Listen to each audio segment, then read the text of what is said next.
So let's begin with our homework. So let's start with last Thursday's homework, which is the limiting form. You have the key here for your viewing displeasure. I'm going to try to link to my computer and take up more bandwidth from one room. Okay, see if I can do that. All right, then that should have come up. And if not, I'm told. Oh, let's see here. Sorry, I got a cursor again. Hold your eyes and cursoring. Someone's laughing. I know you want to laugh, I know. Sorry, it's about me. Okay. So this is the limiting reagent form. Most of you all got 100 after 3 tries, or getting your friends' answers. I'm not sure how that works, but in any case, you need to understand it. All right, here is the reaction. Oh, fun. And it's already balanced for you, okay?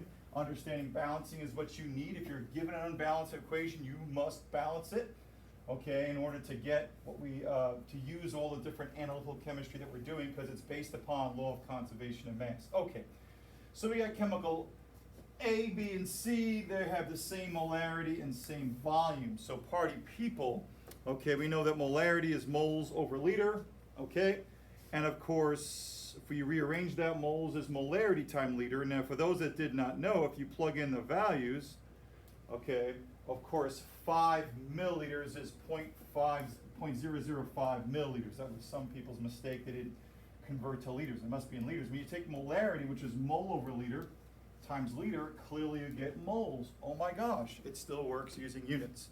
And so that every chemical, because they had every chemical A, B, and C were both 0.5 molar and 5 milliliters, they all were the same initial concentration, okay? All right, so where did the limiting reagent come in? Okay, well, they didn't do this for you, but I did, okay? And so I really think it's helpful to do the ice table, okay? And so I have the chemicals A, B, and C. I put their stoichiometric coefficients from the balance reaction. We all have the same amount starting material. The question is, who's the limiting reagent? So you can do this a couple different ways, but if you start with 4, if they're all the same concentration, it probably makes sense that you would move toward the smaller coefficients, because to go from a larger coefficient to a less, you have to be 1/4 that. You have to be 1/2 that. And since they're all the same concentration, hopefully that jumped at you. If it didn't, this had to be limiting for both reactions. So again, if you're still a newbie at this and still don't quite see the connection, hey, just follow along. 4 to 1, in order for all of this to disappear, I need 1/4 of this, okay? This value for sodium sulfite for that, okay? And so because this is 0.005 is the same as this, 1/4 of this number, clearly I have more than enough. And 0.0025 times 1/4 is this number. And clearly, okay, clearly I have more than enough. So this tells me that, all right, this is a possible limiting reagent as long as the other one. So this was a little bit different in the sense that there was 2 excess chemicals, all right? But still, there's only one limiting reagent. One's gonna run out first. So 4 to 2, that means 1/2, okay? And for those that can't see, open your eyes, but hey, so that means what? If that's 4 to 2, that means for all of this 0.0025 moles to react first and run out first, I have to have at least what? 1/2 of that value. And because they're all what? The same concentration, of course I have more than half, and of course half of 0.0025 is 0.00125. So clearly, and I've got a negative sign, bad Grotsky. So clearly, okay, I have enough of these 2 guys to make all of this disappear, and that's why the change is 0. The limiting reagent goes to 0. This should have a negative here. Feel bad, now I'm over it, because the change is negative. Why? Because this reaction is making products. And of course, this one disappears. And to get all of this to disappear, I need only 0.0025, so I minus that, and that shows me, of course, 0.0025 is remaining. Initial, the change, all minuses, and of course, at the end of the reaction, this caused the end. This ran out first. The reaction doesn't keep going indefinitely. Once one of the reactants, and this was the first to run out, that's why it's 0. This initial, the change depending upon the stoichiometry, that's the excess. So hopefully you can see that, and that wasn't too bad. That's really the entire form, okay? And of course, I asked you for what the change was. Okay, for each, we just solved for that. And of course, the 2 excess chemicals. And number 4 is classic, okay? In a limiting reagent problem, they're never going to say, hey, given the amount of reactant A, B, or C in this case, hey, find the limiting reagent first and then figure out how much product you make. They never say that. What they say is, hey, given the amount of reactant A, B, or C, tell me how much, okay, of a product you'd make. And you have to know, ding, ding, ding, whoa, I just can't use any value of any reactant. I got to see who's limiting first to do that. So they're never going to say find the limiting. You need to know is when they give you the mass of reactants or some value of their reactants, you got to find who's limiting first. Now, if you notice, I used all the chemicals to find the grams of the sodium chloride. And the reason I can do that, well, the first thing is the easiest. If you need to know who do I start with the limiting reagent, because all of it reacts. But, and you can do your stoich problem. And when you do that, party people and Christina, okay, when you do that, all right, you get 0.145. I used all of sodium hypochlorite. And I used the coefficients in the balance reaction to get NaCl. And I didn't show you, but you should know that 58 grams is what? Na plus Cl is the gram formula mass, okay, of NaCl. Any case, notice I did the other chemicals too, but notice I didn't use 0.0025. What did I use? Exactly how much was needed to make them react. So I can use the other chemicals, but I could not use 0.0025 for either of them because they're the excess. They don't all react. And if you were to use that value for them, you would get numbers, okay, that would be overestimates of what you actually would make. So you can use the other excess chemicals, but you better use their changes or exactly how much they react. Or just be safe, use how much you started with the limiting reagent. Okay, that's important to get that. So you see that you get the same answer if you use all of them, but you got to know the excess chemicals. It's only going to be how much actually reacts, not what you start with. The only one that you start with that gives you the final is the limiting reagent. Okay, good stuff there. And so that's the entire form. Okay, and I know that was a bit challenging, but I bet if I was to give you just one like that, you would just need what? One try now, and that's the point here. Okay, let's go over the weekend's homework. Okay. And that was this. How about that? How about this? Cladogram. No. Here we go. Maybe. That was last year. All right, here we go. Last night's form, if you did it last night, or this weekend's form, I doubt it was Friday night's work, okay? But I get it. Okay, so I know I walked you through this. I'm expecting you to write the chemical formula, the names, silver, nitrate, NO3 is in table E and F of your reference table. Okay, when you name something that is a salt with a polyatomic ion, it's the metal in front, plus the name of the polyatomic ion. I don't care what the formula is. When something is binary, this is not binary, this has 3 different elements, 3 different capital letters, right? Okay. So when I name something that is binary, the metal goes first, and this is bromine, but you put an "ide" at the end. Okay, very simple. All right, and so forth and so on. All right. Now you should recognize the fact that you're making a precipitate in silver bromide. Now you may say, well, I don't know. It's the plus 1, negative 1. Party people, if you go to table foo-foo, okay, or table F, you should be able to realize, and you have this for every test you have, you should see that the halides, including bromide, okay, are soluble except when. This is soluble exceptions, okay? So clearly AgBr is your precipitate. And the net ion reaction is, hey, this plus this comes together, all right? Now I feel like it's real easy now, instead of, I know people like to go the other way, take the milliliters that I gave you and go all the way through to find milliliters, I think it's easy to take the liters, times it by the molarity, get the moles, put them in. Hey, it's a 1-to-1, okay? Of course, initially you don't have any of that, okay? And of course, if it's a 1-to-1, for all of this to react, times it by 1, you would need 135. You don't have that. So in order for all this to react, you have to have what? 1 times this number. Hey, you have more than enough. And that should be an easy analysis. Really fast once you're in moles. Okay?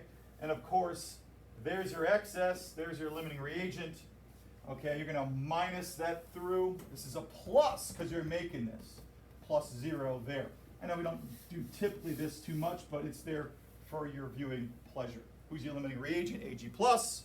Now this is a question you're going to get on your test. Test is later this week, Thursday or Friday, I'm not sure yet, depending on how fast we get through the lab.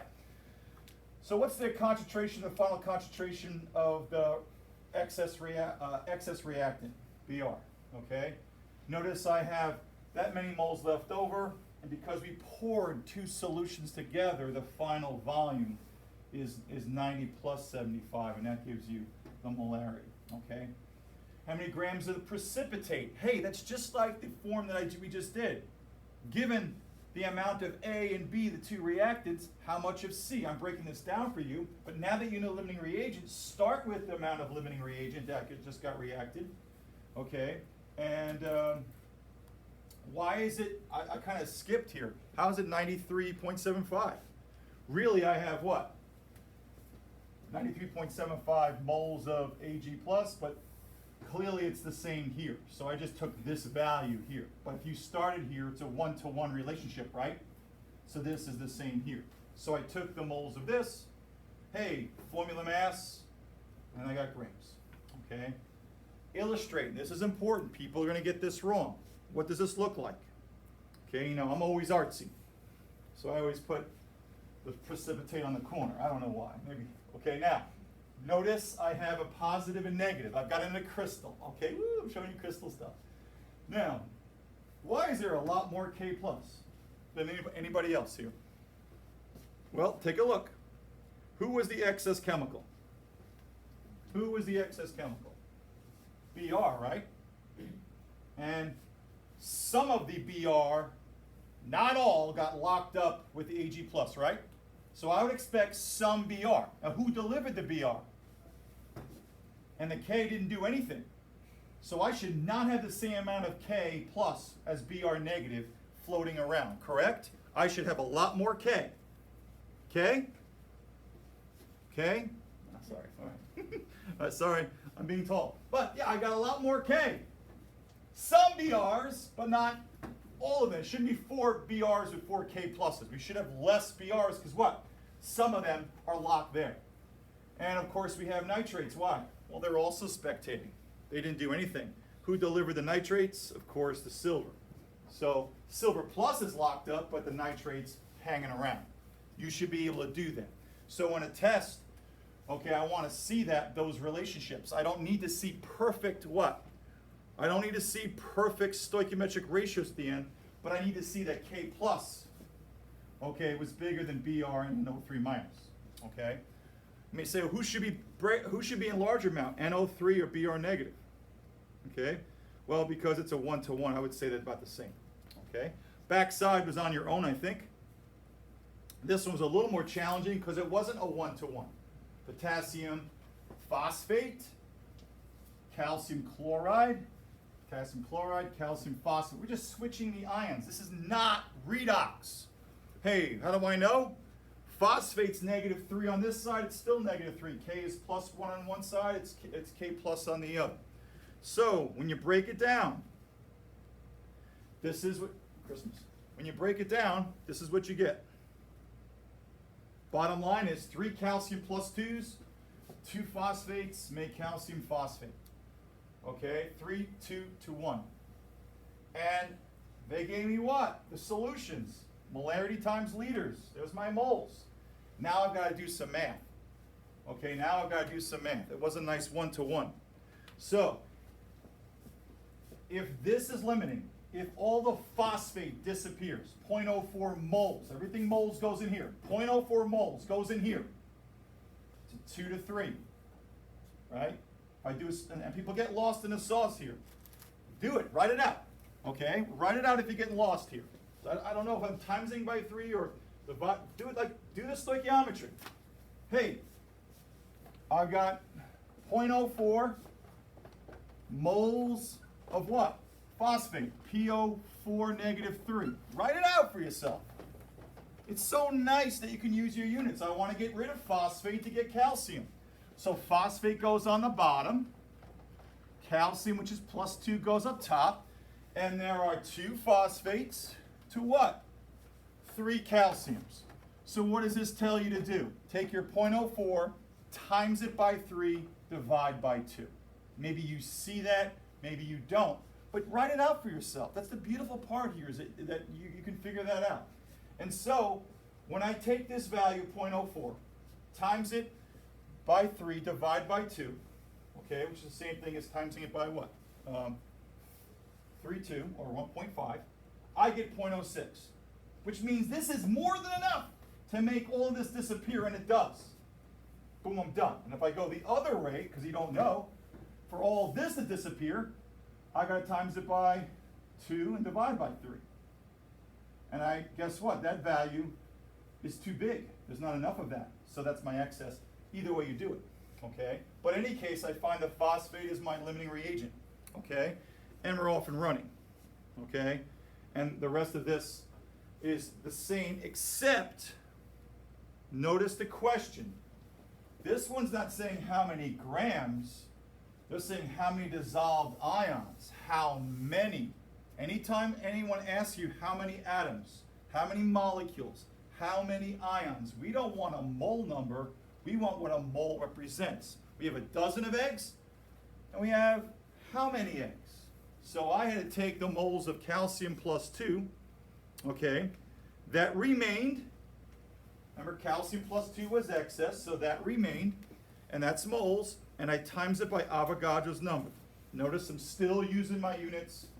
I get a huge number, but that's exactly, okay, the number they want. They don't want moles, so careful there, okay? And of course, here's our drawing. Who was limiting? The phosphate ion. And there's my crystal. There's no phosphates. Why is there some calciums? Excess calciums, but not a lot. Remember, most of the calciums got locked up. Who's in greatest amount? Potassium. Why? Why was the potassium in greatest amount? Well, first of all, we know the phosphate was limiting. Who delivered the phosphate? The K plus did. And there's 3 K pluses for 1 phosphate, but none of the K pluses are in solution. All right, now you say, okay, there's 3 calciums. But a lot of those calciums got locked up in the crystal. Okay, so clear to me, K plus should be limiting. And then we have how many what? Chloride ions. And you probably could say that there's going to be the same number of chloride ions. I don't know if I did that right, but hey, I got a lot of chloride ions. Okay, and that should be clear why the chloride ions, 1, 2, 3, 4, 5, 6, 1, 2, 3, 4, 5, 6, 7, I got more chloride ions. Why? I don't know. I probably should have the same number. Okay, but all good, all good. All right, so any questions at home? Are you seeing this a little more clear today? Yes? Anyone out there? Okay. I guess I gotta put the speakers on. That's my new mic, little Mikey. All right, $40. All right, Best Buy. Wow. Yeah, whatever. It's great to be me. All right. Let's go to the lab. Now you guys don't have a hard copy, correct? So I'm going to give out you a hard copy. Okay. Lab 80 and then 8. We're not going that fast. So for those at home, what we're going to be doing is we're going to go over the lab again. So it might be beneficial for you to listen again. I know tomorrow you're going to come in and finish the lab in terms of data collection, because your samples are in the oven of fun. All right? I know it's a dry joke. Come on, I'm having a good time here. You didn't even include it. Oh yeah. I mean, I put it. All right. Don't feel the love. All right. Let's see. Do I still have it up here? Am I still tall? I don't know. Probably. So hard. What?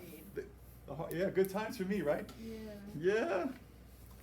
I got an 85 on that. Especially when they give me like a quiz that's the picture's half, the paper's going this way and they take a picture that way. Why can't you just take a picture flat, you know? I gotta put it in Photoshop to like skew it. Okay, feel it. Tor's like, I don't care, go on to the next thing. Okay, all right. You can't see me smiling. I know, it's so hard. I hate this, it's like expressions. I don't smile with my eyes. So Well, you're not crying, so that's good. Not yet. All right. I'm sorry. I'll be here all week. All right. I'm getting weak. Chemistry. Here we go. AP. I had it up here, but hey, AP Chemistry new. Oh, Christmas. I'm done. Okay, so we're gonna go to labs. Okay, lab 8. She's probably not tall though. All right. So here comes lab 8, and I want to explain this, and for those that understand it, you can go to your homework if you want to. But homework is about this, so you might want to listen to me sort of live. Okay, sorry. All right, any case, get my caps off, ready to go. I do multicolors. Okay. All right, here we go.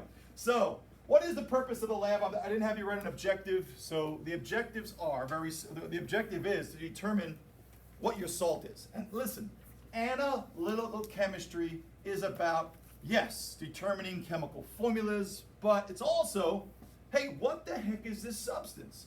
You know, you think about all these CSIs. We have CSI New York, CSI Los Angeles, okay? You have all these shows, but at the same time, if something left at a crime scene, what is that substance? Okay, so analytical chemistry is analyzing and figuring out chemical formulas. So, I know that you have one of 3 chemicals, okay, because I'm the one giving you one of 3 chemicals.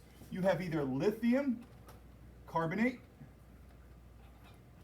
or you have sodium carbonate, or you have potassium carbonate.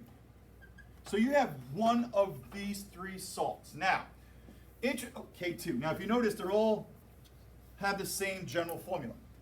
They're all M, some metal, right? The metal is right here. They're a salt, and there's 2 of them. And then we have this polyatomic ion called a carbonate, which is -2. So we can understand that each one of these is +1, and the polyatomic ion is -2, and this is a 3-dimensional salt. Okay?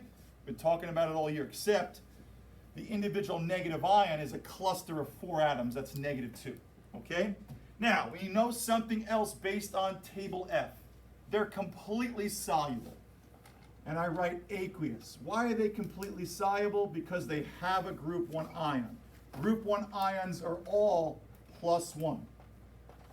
Group 1 ions are all +1. And because the charge is so small, in Coulomb's law, okay, water can compete for these charges in a crystal and essentially pull them apart and make them soluble. So the point of this lab is to figure out what your white powder is. Is it which one of these salts? Okay, so that's the question. We're going to use something called gravimetric analysis or precipitation analysis to figure this out. All right, so what we're going to do is we're going to dissolve this in water. We're going to use distilled water. It has no ions in it because regular water from our faucet has calcium plus, magnesium plus, and those things would precipitate out too, and that would just add to the murkiness of the lab and add to errors. It's called hard water. So I'm using water with no ions. So we're going to dissolve in water. What we're going to make is 2 M plus aqueous ions plus the carbonate ion. It's going to dissolve. For reasons, hopefully we all understand why. Okay? Coulomb's law. And this, of course, is a solid. What you guys are going to do first is you're going to measure, okay, about 1.50 grams of your compound. Do not measure anything above it. Do not spend 25 minutes trying to get the scale to 1.5000. Don't breathe, okay? Just, I want you to measure up to that, okay, value. You can, if you get 1.25, that's your value. 1.1, that's your value. Don't give me 1.6 or something. So don't exceed 1.50 grams. There's a reason for that, okay, and I'll explain. All right? Now, so if you notice something, party people, we're after something, okay? I now have a beaker, and in this beaker, oh fun, this is an Irish beaker, okay? I have M plus 1, yep, I'm here. And I've got carbonates, as we say in New England. I've got that floating around. Sorry. Now, so we've got these ions floating around, okay? Now, what we're going to do is we're going to add this, so we're going to measure out 1.50 grams. 2, we're going to dissolve in some water of your choosing. You can decide. I'm going to actually pour around about 100 milliliters in a beaker. It doesn't matter what water you use because we're after how many of these ions. It's inconsequential what the volume of the water is. So I'm going to pour some in a beaker. You're going to measure this and you're going to dissolve until it's completely dissolved. And because of the weak Coulombic attractions that we've been talking about September, this dissolves. Okay, now, once it's dissolved, next step is that we're going to have to measure at least 125 milliliters of a 0.02 molar calcium chloride solution. Now the reason I'm making you choose 1.5 grams or less is that I need to add excess something to drive this reaction and to do the lab, the precipitation analysis. So what we're going to add is calcium chloride of certain concentration. And it's going to be my excess chemical. Just roll myself. It's my excess chemical. Now, what does calcium chloride break apart into? Well, it breaks apart into calcium plus 2 and chloride ions. Now, the chloride ions are -1, the K plus is, or the sodium plus, or the Li plus, Ni, or K plus, what this represents, is all +1. But you should recognize, party people, -2, +2, when they come in contact, they coulombically with high charges are going to stick together better than water can separate them, and you're going to make a precipitate. And so, because I'm artsy, we're going to have a precipitate. You're going to see a white, okay, powder as you pull it in. You're going to stir so that all of the calcium plus 2, and by the way, if I'm drawing a representative model, I should draw another calcium and 2 more chlorines, Ca to 2, right? To show that I have excess calcium plus 2. I want excess because I want to add enough, and I want all the calcium plus 2 to find the carbonate. And that's the important thing. So what's the point of this lab? We are pulling out all of the carbonate that came from this compound to answer this question. Cool. All right, now it goes and it will be all white when we stir it. Another all white one. Next step is that we're going to put this on a filter paper. We're going to use Buchner funnel, but essentially we're going to funnel this, okay? And we're going to collect, it's a white precipitate, so my white marker wouldn't come out.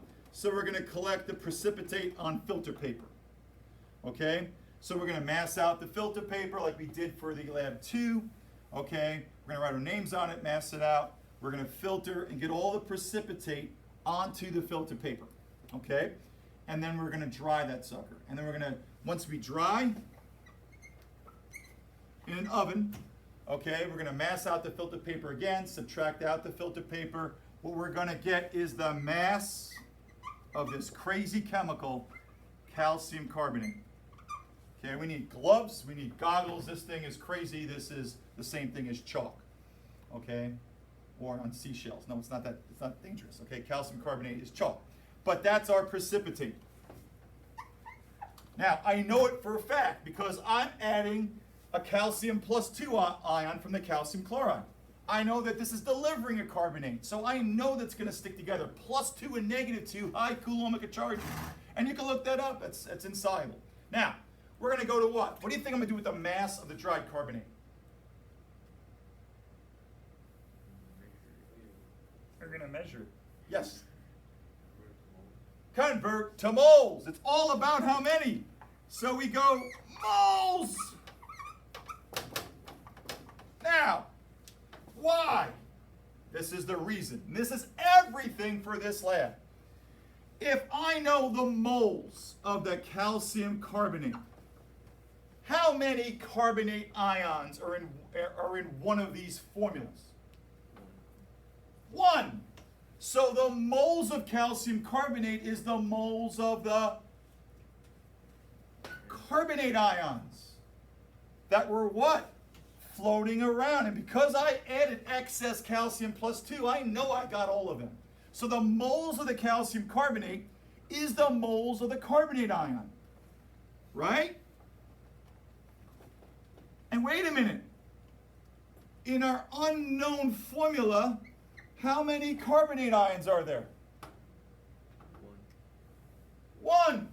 Let Tor answer. Okay? Party people, the moles of the calcium carbonate is the same as the moles of the free carbonates is the same what? Moles of carbonate here. And if you don't see it, watch this. Okay?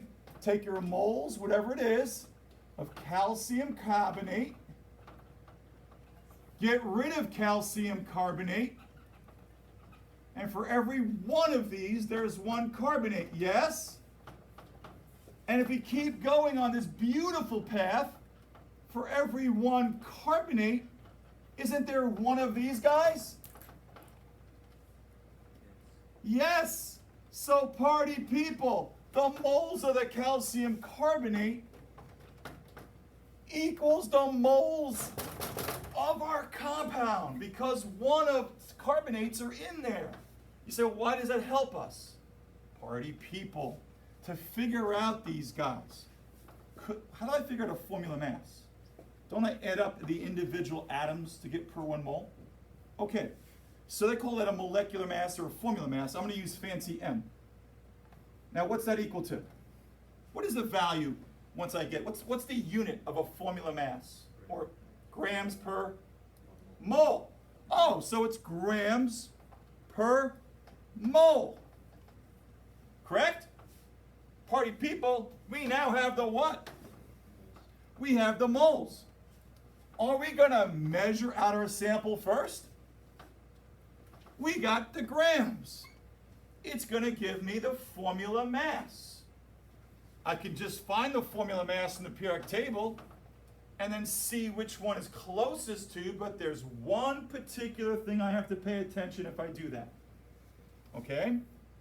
There's one usual error in these types of labs. Does anyone know what it is? What is a usual error when we're trying to collect precipitates? And it was the same error in lab 2. We're trying to get all the copper out. Yes, Tori. Flaking off. What's that? Flaking off.